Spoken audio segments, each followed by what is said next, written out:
आज का हमारा टॉपिक है class 10th exercise 2.2। Question number 1 है इसका, find the zeros of the following quadratic polynomials and verify the relationship between the zeros and the coefficient.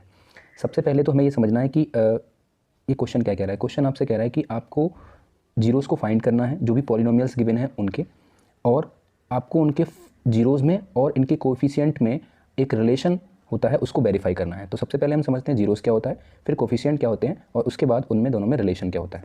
ठीक है, देखिए सबसे पहले हम ये समझते हैं जीरोज़ क्या होते हैं। जीरोज़ जनरली आप जब कोई भी एक क्वाड्रेटिक इक्वेशन होती है, क्वाड्रेटिक पॉलिनोमियल होता है, वो इस फॉर्म में होता है। उसकी जो जनरल फॉर्म है वो ये है। इस जनरल फॉर्म में जो कोफिशिएंट होते हैं वो कुछ इस तरह से होते हैं। एक कोफिशिएंट होता है आपका ए, एक होता है बी और एक होता है सी। जो एक्स स्क्वायर के साथ मल्टीप्लाई में वैल्यू होती है उसको बोलते हैं एक्स स्क्वायर का कोफिशिएंट। जो एक्स के साथ में वैल्यू मल्टीप्लिकेशन में होती है वो होती है हमारी वाई एक्स का कोफिशिएंट, और लास्ट में होता है constant value, that is also a coefficient आप कह सकते हो। ठीक है, क्यों? क्योंकि अगर मैं इसको एक्स की पावर 0 लिख दूँ तो ये भी एक कोफिशिएंट की तरह ही कहलाएगा। तो ये हमारे 3 कोफिशिएंट होते हैं। सेकंड जीरोज़ क्या होता है? जीरोज़ का मतलब ये होता है x square minus 1 equal to 0। अगर मैं एक्स स्क्वायर माइनस 1 एक मैंने पॉलिनोमियल लिया है, उस पॉलिनोमियल में इसका जीरोज़ क्या होगा? अगर मैं एक्स की वैल्यू मैं 1 लूँ और इसको इसमें पुट करता हूँ 1 का स्क्वायर माइनस 1, तो हमारे पास वैल्यू आएगी 1 माइनस 1 इक्वल टू 0। तो मैंने देखा अगर मैं एक्स इक्वल टू 1 पुट करता हूँ इस पॉलिनोमियल में तो मेरा पॉलिनोमियल 0 हो जाता है। तो जिस वैल्यू एक्स की या फिर जिस भी वेरिएबल, जो भी वेरिएबल में हमारा पॉलिनोमियल होता है, उसकी किसी भी एक वैल्यू के लिए अगर हमारा पॉलिनोमियल 0 हो जाए, किसी भी वैल्यू के लिए हो जाए, तो उसको हम क्या बोलते हैं? उसका जीरोज़ बोलते हैं। ठीक है, तो इस पॉलिनोमियल का जीरोज़ क्या हुआ? एक्स इक्वल टू 1 एक जीरोज़ हुआ। जनरली क्वाड्रेटिक इक्वेशन में हमेशा 2 जीरोज़ होते हैं। कितने जीरोज़ होंगे? 2 जीरोज़ होते हैं।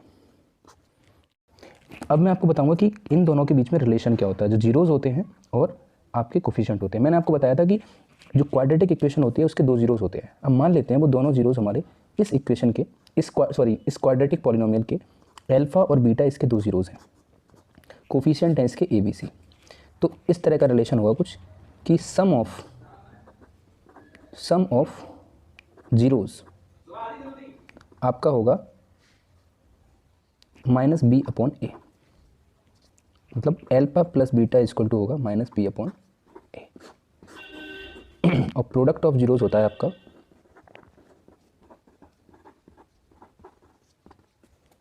सी अपॉन ए। तो अगर मैं जो दोनों जीरोज़ आते हैं उनका मल्टीप्लाई करता हूँ तो वो वैल्यू उस गिवन पॉलिनोमियल्स के कोफिशिएंट को अगर मैं इस तरह से डिवीजन में और प्रोडक्ट में लिखता हूँ तो ये रिलेशन उनके बीच में आता है। तो ये 2 रिलेशंस होते हैं जिनको हमें वेरीफाई करना है इस क्वेश्चन में। तो हम बात करते हैं क्वेश्चन नंबर 1 की। अगर मैं क्वेश्चन नंबर 1 की बात करूँगा, क्वेश्चन नंबर 1 में गिवन है आपको कि x square minus 2x minus 8। पहला क्वेश्चन है आपका x square minus 2x minus 8। तो सबसे पहले तो मैं इसके कोफिशिएंट लिख लेता हूँ। तो कोफिशिएंट ऑफ गिवन पॉलिनोमियल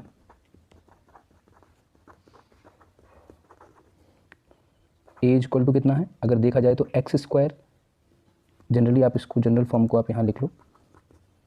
तो एक्स स्क्वायर का जो कोफिशिएंट होता है वो होता है ए, विच इज़ यहाँ पे क्या है 1 है। बी यहाँ पे क्या है? एक्स का कोफिशिएंट, तो एक्स का कोफिशिएंट है -2 और सी है आपका -8। आप हमेशा ध्यान रखें अगर यहाँ पे वी के साथ प्लस का साइन है पर यहाँ माइनस है तो आप माइनस का साइन साथ में लेते हैं। सी नेगेटिव है तो हमने सी भी नेगेटिव लिया, अगर ए नेगेटिव होता तो हम ए भी नेगेटिव ही लेते। अब नाउ हम जीरोस फाइंड करेंगे। तो x square minus 2x minus 8। Generally हम इसको किस तरह से फाइंड करते हैं? आप इसको मिडिल टर्म स्प्लिट से भी इसको आप सॉल्व कर सकते हैं। इसमें क्या करते हैं हम 8 के हम प्राइम फैक्टर्स को निकालते हैं, जिस 4, 2 और 2 और 1। अब हम कुछ ऐसे पेयर्स को बनाएंगे, ऐसे एक पेयर बनाएंगे जिसमें इन नंबर्स को मिला के हमारे पास एक दो वैल्यूज़ निकल के आए। तो 2 2 4 और 2। अगर मैं इन दोनों की मल्टीप्लाई करूँगा तो मेरे पास आएगा 8, और मैं माइनस करता हूँ तो मेरे पास, माइनस क्यों करूँगा? इस साइन के अकॉर्डिंग। तो अगर मैं माइनस करूँगा तो मेरे पास आएगा 2। देखो 4 × 2 करूँ तो 8 आएगा, और 4 - 2 करूँ तो 2 आएगा। ये जनरली क्या है मैं थोड़ा समझा देता हूँ इस चीज़ के बारे में। इसमें होता है आपको कोई भी दो, मिडिल टर्म स्प्लिट में क्या होता है, आपको कोई भी 2 नंबर फाइंड करने होते हैं, कोई भी 2 नंबर आपको फाइंड करने होते हैं, और उन दोनों नंबर्स को अगर मैं मल्टीप्लाई करूँ तो मेरे पास कांस्टेंट वैल्यू आनी चाहिए, ठीक है। और अगर मैं इस साइन के अकॉर्डिंग अगर यहाँ पे ऐड होता तो उनको उन्हीं दो नंबर्स को ऐड करता है, अगर यहाँ सब्ट्रैक्शन है तो माइनस है तो सब्ट्रैक्ट करेंगे, सब्ट्रैक्ट करके हमारे पास ये वैल्यू आनी चाहिए जो एक्स का कोफिशिएंट है। तो मैंने ऐसे दो नंबर्स को फाइंड किया, इसमें प्राइम फैक्टर भी कर सकते हो और डायरेक्ट भी कर सकते हो। तो 4 इंटू 2 किया मैंने तो मेरे पास 8 आया, 4 माइनस टू किया तो 2 आया, तो जो कि करेक्ट है। तो मैं आसानी से यहाँ पे पुट करूँगा वैल्यूज़ को। अब मैं 2 की जगह पे क्या ले सकता हूँ 4 - 2, अब मेरे पास वो दो वैल्यूज़ आ गई तो मैं वही वैल्यूज़ को यहाँ पुट कर देता हूँ, बाकी कुछ चेंज नहीं करता। उसके बाद एक्स स्क्वायर माइनस, अब माइनस से ब्रैकेट ओपन होगी तो माइनस का 4x प्लस का 2x माइनस का 8 हो जाएगा। आप यहाँ पे x कॉमन लेंगे, x - 4 प्लस 2 x - 4। इन दो टर्म्स में से हम फिर से कॉमन ले सकते हैं x - 4, बचेगा क्या x + 2। अब हम एक बार x - 4 को 0 के इक्वल रखेंगे तो x की वैल्यू आ जाएगी 4, एक बार x + 2 को 0 के इक्वल रखेंगे तो x की वैल्यू आ जाएगी -2। तो ये दो जीरोज़ हमारे पास आ जाते हैं। अब हमारे पास जीरोज़ भी हैं, कोफिशिएंट भी हैं। अब हम करेंगे verify the relationship between zeros and coefficient. क्या हो जाएगा, आप सबसे पहले sum of zeros alpha plus beta equal to -b/a, ये आना चाहिए। तो आप क्या करोगे, जो हमारे पास जीरोज़ हैं वो कौन कौन से हैं, 4 और -2। तो अल्फा मान लेते हैं हमारा है 4, बीटा है -2, ठीक है। दो जीरोज़ हैं तो दोनों एक मान लेते हैं मन में। 4 प्लस -2, b माइनस का b है हमारा -2, तो -2 माइनस तो रहेगा ही, c और b/a है हमारा 1, तो 1, तो 4 - 2 ये हो जाएगा 2, 4 - 2 = 2 इज इक्वल। तो ये वेरीफाई हो गया। सेकंड आप क्या करोगे, alpha into beta equal to हो जाएगा आपका c/a। तो 4 × 2, c है हमारा -8 और सॉरी ये भी -2 है ना हमारा, -2 और ये 1, तो हो जाएगा -8 इक्वल टू -8। तो इस तरह से हम इसको वेरीफाई भी कर दिया, हमने वेरीफाई भी कर दिया कि ये एक्चुअल में ट्रू है रिलेशन, क्योंकि हमारा left hand side equal to right hand side, यहाँ पे लिख सकते हो left hand side equal to right hand side, यहाँ पे लिख सकते हो left hand side equal to right hand side. तो ये वेरीफाई हो गया हमारा। इस तरह से हमें क्वेश्चंस को सॉल्व करना है। अब हम बात करते हैं क्वेश्चन नंबर सेकंड की। 4s² - 4s + 1, ये s में एक पॉलिनोमियल है, s वेरिएबल में। सेम उसी तरह से करना है। सबसे पहले तो हम कोफिशिएंट लिख लेते हैं, तो मैं इसको अब डायरेक्टली थोड़ा जल्दी करूँगा, आप समझने की कोशिश करना, थोड़ा शॉर्ट में लिख दूंगा। a = हो जाएगा 4, b = हो जाएगा -4 और c = हो जाएगा 1, ठीक है। उसके बाद आप इसके आपके कोफिशिएंट आ गए। अब हम जीरोस निकालेंगे, 4s² - 4s + 1। इसमें हम इसके मिडिल टर्म स्प्लिट कैसे करते हैं, इसमें अगर s² जो आपका स्क्वायर वाला वेरिएबल होता है, जो टर्म होती है स्क्वायर वाली, उसमें जो कोफिशिएंट होता है वो हमारा कांस्टेंट वैल्यू से मल्टीप्लाई करता है। तो हमारे पास हो जाएगा 4 × 1 = 4। अब हम कांस्टेंट वैल्यू के लिए करते थे, प्रीवियस क्वेश्चन में हमने कांस्टेंट वैल्यू के लिए इसको किया था कि 8 के हमने डिवाइड 8 के फैक्टर्स किए थे, प्राइम फैक्टर। उसके बाद हमने कहा था कि हमें दो नंबर्स को फाइंड करना है जो मल्टीप्लाई करे तो हमें 8 दे, तो यहाँ पे वो 4 होगा और इसके अकॉर्डिंग यहाँ पे प्लस का साइन है, तो प्लस करें तो हमारे पास क्या आना चाहिए, ये वैल्यू आनी चाहिए, 4 आना चाहिए, ठीक है। तो ये हमारे पास, तो हम ऐसे दो नंबर्स को फाइंड करेंगे।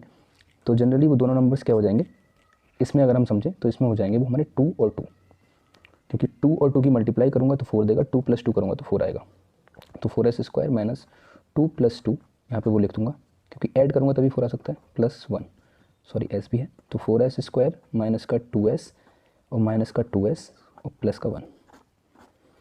अगर मैं यहाँ से 2s कॉमन लूँगा तो हो जाएगा 2s - 1, यहाँ पे मैं माइनस का 1 कॉमन लूँगा तो हो जाएगा 2s - 1, इन दोनों में आ जाएगा 2s - 1 कॉमन, वो बचेगा क्या, 2s - 1। अब मैं एक बार 2s - 1 को इक्वल रखूँगा 0 के, तो s की वैल्यू आ जाएगी हमारी 1/2 और दोबारा भी सेम ही है, तो हमारा दो वैल्यूज आ जाएंगे s की 1/2 1/2। तो अल्फ़ा क्या आ गया हमारा, सॉरी अल्फ़ा आ जाएगा हमारा 1/2 और बीटा भी क्या आ जाएगा 1/2। अब हमारे पास कोफिशिएंट आ गए, हमारे पास जीरोज आ गए। वेरीफाई करते हैं रिलेशन को। वेरीफाई करेंगे तो क्या आना चाहिए, अल्फ़ा प्लस बीटा करेंगे हम तो आना चाहिए हमारा -b/a। हम पुट करते हैं 1/2 + 1/2 इक्वल टू -b/a कितना है, -4 अपॉन में 4, तो ये हो जाएगा 4/4 विच इज़ 1, और हाफ क्या होता है 1, तो 1 = 1। तो ये मल्टीप्लिकेशन एडिशन वाला प्रूफ हो गया। मल्टीप्लाई करेंगे तो alpha into beta equal to क्या आना चाहिए, c/a। पुट करते हैं अल्फ़ा इंटू बीटा मतलब 1/2 × 1/2, c है हमारा 1 और a हमारा 4, तो ये हो जाएगा 1/4 = 1/4। तो वेरीफाई भी हो गया। अब है question number 3, 6x² minus 3 minus 7x। ये इसके जनरल फॉर्म में नहीं है, तो इसको हम पहले इस तरह से इसको कन्वर्ट कर लेंगे, लिख लेंगे अरेंज करके। 6x², x वाली टर्म बीच में होनी चाहिए, तो इसको हम 7x और माइनस 3 लिख लेंगे। अब हम क्या करेंगे, इसको हम पहले इसके कोफिशिएंट लिख लेते हैं। तो कोफिशिएंट a इक्वल टू क्या है 6, v इक्वल टू है -7 और c इक्वल टू है -3। तो कोफिशिएंट यहाँ पे लिख दो, सॉरी यहाँ लिख देना कोफिशिएंट ऑफ px, इसको px लिख देते हैं। आप इस तरह से लिख दो, ये हो जाएगा। ठीक है, अब हम क्या करेंगे, इसके जीरोस फाइंड करते हैं। 7x माइनस 3, 6 3 कितना हो जाएगा। आप इन दोनों की, जब हमारे पास कोई x, मैंने बताया था अगर x² के आगे कोई नंबर होता है तो हम उसकी और कांस्टेंट वैल्यू की मल्टीप्लाई कर देते हैं। 6 3 18। अब 18 को हम इस तरह से डिवाइड करेंगे, इस तरह से। अब 18 के हमें कोई 18 से हमें कोई दो नंबर्स 18 के प्राइम फैक्टर से हमें कोई दो नंबर्स को फाइंड करना है, जिनको हम मल्टीप्लाई करें तो 18 आए, और इस साइन के अकॉर्डिंग, यहाँ पे जो भी साइन होता है उसके अकॉर्डिंग, जैसा मैंने बताया था प्रीवियस क्वेश्चन में भी, उन्हीं दोनों नंबर को माइनस करें तो हमारे पास क्या आना चाहिए, x का कोफिशिएंट मतलब 7 आना चाहिए। तो जनरली 9 × 2 करूँगा तो 18 आ जाएगा, 9 - 2 करूँगा तो 7 आ जाएगा। अब मैं यहाँ पे इसको पुट कर दूँगा 6x² माइनस 9 - 2x माइनस 3। तो 6x² माइनस का 9x और ये हो जाएगा प्लस का 2x माइनस का, प्लस क्यों, अगर ब्रैकेट खुलेगी तो माइनस का 9x और माइनस माइनस हो जाएगा प्लस। अब मैं इसमें इसके कॉमन लेने की कोशिश करूँ, कॉमन क्या क्या आ सकता है इसमें, 3 और x, तो हो जाएगा ये 2x माइनस का 3। यहाँ पे मैं कॉमन लूँगा 1, क्योंकि यहाँ कुछ भी कॉमन नहीं आता तो हम 1 कॉमन ले लेते हैं। 1 कॉमन लेंगे, हमेशा याद रखो, देखो यहाँ जो साइन होगा ना वही साइन कॉमन आता है। अगर प्लस का साइन होता है तो अंदर का साइन चेंज नहीं होता है, अगर माइनस का साइन होता है माइनस का साइन कॉमन लेना पड़ेगा आपको, उस केस में अंदर का साइन चेंज हो जाता है। अगर ये माइनस होता है यहाँ पे और मैं माइनस का 1 कॉमन लेता तो यहाँ पे ये वैल्यू अंदर जब ब्रैकेट में वैल्यू प्लस की हो जाती है, पर यहाँ पे प्लस का साइन लिया तो अंदर का साइन चेंज नहीं होता है। अब हम क्या करेंगे, इसके बाद इसमें हम देख सकते हैं कॉमन ले सकते हैं 2x माइनस 3 और यहाँ हो जाएगा 3x प्लस 1। यहाँ से हम वैल्यूज़ को निकालें तो x की वैल्यू हो जाएगी प्लस का 3/2 और एक वैल्यू आ जाएगी माइनस का 1/3। हमारे पास दो वैल्यूज़ आ गई, ये अल्फा हो गया हमारा 3/2 और बीटा हो गया हमारा माइनस का 1/3। ठीक है, अब हम क्या करेंगे, इसकी वेरीफाई कर देते हैं, इसको वेरीफाई कर लेते हैं। वेरीफाई करेंगे हम तो अल्फा प्लस बीटा आना चाहिए हमारा -b/a, तो अल्फा हो गया 3/2 और बीटा हो गया आपका प्लस का माइनस का 1/3 और b है आपका माइनस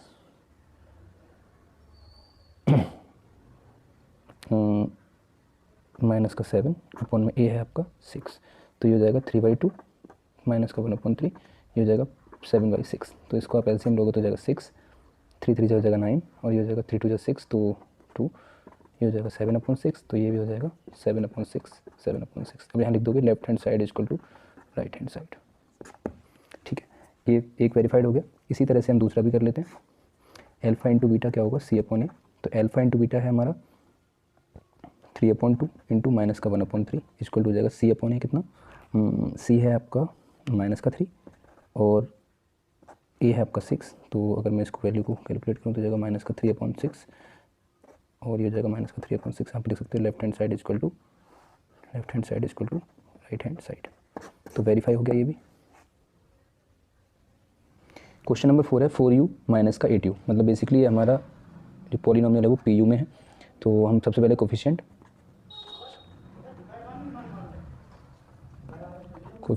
ऑफ pu, अब इसको अगर मैं कंपेयर करूँ ax² plus bx plus c से, तो आप देख सकते हैं यहाँ पे x² का कोफिशिएंट है विच इज़ 4, b का कोफिशिएंट है माइनस का 8।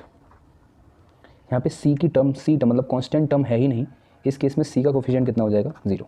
जो टर्म नहीं होती है उसको हम 0 लिख लेते हैं। जैसे मान लीजिए अगर किसी में bx की टर्म नहीं होती तो हम उसमें क्या करते, तो v कोफिशिएंट आपका क्या होता है 0 होता। अब कोफिशिएंट आपके पास अगर जीरोस निकालते हैं 4u² माइनस का 8u, ईजी है इसको निकालना। आप इसमें क्या कॉमन ले सकते हैं, दोनों टर्म्स में 4 और u कॉमन आ जाएगा, ये हो जाएगा u - 2। एक बार 4u को 0 के इक्वल रखो तो u की वैल्यू आ जाएगी 0, एक बार आप u - 2 को 0 के इक्वल रखो तो u की वैल्यू आ जाएगी 2। तो हमारे पास अल्फा आ गया 0 और बीटा आ गया 2। अब हम सिंपली इनको वेरीफाई कर लेते हैं। अब वेरीफाई करेंगे तो आ जाएगा आपका alpha plus beta equal to alpha plus beta minus का b/a, तो अल्फा प्लस बीटा हो जाएगा आपका 0 + 2 इक्वल टू माइनस का भी हो जाएगा माइनस का 8 अपॉन में हो जाएगा 4, तो ये हो जाएगा 8/4, ये हो जाएगा 2, तो 2 इक्वल टू 2। तो यहाँ पे लिख सकते हो आप LHS इक्वल टू RHS। अगला आप प्रोडक्ट के लिए भी करेंगे, alpha into beta equal to C/A आप पुट करेंगे। अल्फ़ा इक्वल टू आ जाएगा आपका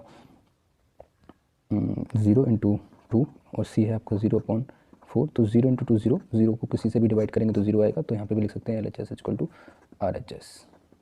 तो इस तरह से ये भी वेरीफाई हो जाता है। नेक्स्ट क्वेश्चन है t² - 15। इसमें क्या करेंगे हम, पहले इसके कोफिशिएंट निकालेंगे। ये है हमारा PT, तो coefficient of PT a equal to हो जाएगा क्या, अगर मैं इसको कंपेयर करूँ ax² + bx + c से, तो a हो गया हमारा यहाँ पे t² का 1, v हमारा नहीं है, vx की टर्म ही नहीं है इसमें, x की टर्म ही नहीं है, तो v हो जाएगा 0, और कांस्टेंट वैल्यू है आपकी c इक्वल टू -15। अब t² - 15 इक्वल टू, अब इसको अगर हम इसके हम फैक्टर्स करते हैं, इसको हम किस तरह से इसके जीरोस को फाइंड करते हैं ये समझ लेते हैं। देखिए, जब भी मैंने आपको प्रीवियस क्वेश्चन बताया था उसमें एक चीज़ नोट कर लेना आप कि अगर जब भी हमारे पास कांस्टेंट वैल्यू नहीं होगी, जब भी हमारे पास कांस्टेंट वाली टर्म नहीं होगी, तब हम हमेशा उन दोनों टर्म्स में से कुछ कॉमन ले लेंगे और कॉमन लेने के बाद हम उसके जीरोस को फाइंड कर सकते हैं। पर जब भी हमारे पास x का कोफिशिएंट नहीं होगा, जब भी हमारे पास x का कोफिशिएंट नहीं होगा, x कोफिशिएंट x वाली टर्म नहीं होती है, तब हम क्या करते हैं, उस केस में हम हमेशा जो हमारे पास कांस्टेंट वैल्यू होती है उसका हम उसी को हम कुछ इस तरह से लिख लेते हैं, t² माइनस उसका रूट कर देते हैं और उसके ऊपर ले लेते हैं स्क्वायर। बेसिकली अगर मैं इसको इस तरह से लिखूंगा तो कुछ चेंज नहीं है, क्योंकि स्क्वायर से रूट कट जाएगा, तो ये वैल्यू यही रही, सेम ही वैल्यू रही, हमने चेंज नहीं किया, बस हमने उसको अलग तरह से लिख दिया जिससे कि आसानी से हम उसके जीरोस को फाइंड कर सकें। अब देखिए, आपने एक फॉर्मूला पढ़ा होगा a² - b² का, वो होता है a + b और a - b। हम वही सेम इसमें करेंगे। अब मेरे पास दो टर्म्स हैं जिनका स्क्वायर है, उनके बीच में माइनस है, तो हम इसको लिखते हैं t + √15 और t - √15। अब मैं एक बार t + √15 को 0 के इक्वल रखूँगा, तो मेरे पास t की वैल्यू कितनी आ जाएगी, -√15, और एक बार आ जाएगी इसके लिए रखूँगा तो आ जाएगी +√15। तो हमारे पास दो जीरोस भी आ गए, विच इज़ अल्फ़ा हो गया आपका -√15 और बीटा हो गया आपका +√15। दोनों जीरोस आने के बाद अब आप क्या करेंगे, इसको हम वेरीफाई करेंगे। तो हम जानते हैं अल्फ़ा + बीटा किसके इक्वल होता है, -b/a के इक्वल होता है, तो √15 + √15 इक्वल टू माइनस का b, सॉरी √15 वो भी माइनस का है एक, और इसमें एक माइनस का है ना, अल्फ़ा माइनस का, चलो ठीक है कोई दिक्कत नहीं है, -b हो जाएगा आपका 0/a1, तो ये हो जाएगा आपका, ये तो इससे कैंसिल आउट हो जाएगा, 0 = 0। सो अब left hand side equal to right hand side. अगर इसी तरह से हम प्रोडक्ट करेंगे तो प्रोडक्ट में क्या आएगा, alpha into beta equal to c/a, तो √15 इंटू माइनस का √15 इक्वल टू हो जाएगा आपका c/a। c है आपका 15/1, तो √15 इंटू √15 हम जानते हैं, अगर √a इंटू √a होता है तो हम उसको a लिख देते हैं, तो √15 क्या होगा, √15 एंड √15, यहाँ पे √15 एंड √15 हो जाएगा माइनस का 15, तो -15 एंड -15, तो LHS इक्वल टू RHS इसमें भी हो जाता है। तो इस तरह से इसको भी वेरीफाई कर सकते हैं, ठीक है। क्वेश्चन नंबर 1 का लास्ट पार्ट है 3x² - x - 4। देखिए, इसको हम कैसे सॉल्व करेंगे, सिंपल है। सबसे पहले हम इन दोनों की मल्टीप्लाई कर लेंगे, तो ये हो जाएगा 3 × 4, तो ये वैल्यू हो जाएगी हमारी 12 के हमें ऐसे फैक्टर्स करने हैं जो मल्टीप्लाई करने पे हमें 12 दे और माइनस करने पे हमें क्या दे, यहाँ पे क्या होगा, यहाँ होगा 1, तो माइनस करने पे हमें दें 1, ठीक है। तो अगर हम कोई दो फैक्टर ऐसे निकालें तो वो फैक्टर्स क्या होंगे, 4 और 3 ही है, 4 और 3 की मल्टीप्लाई करोगे तो 12 मिलेगा, 4 - 3 करूँगा तो क्या मिलेगा मुझे, 1 मिलेगा। ये क्वेश्चन आपको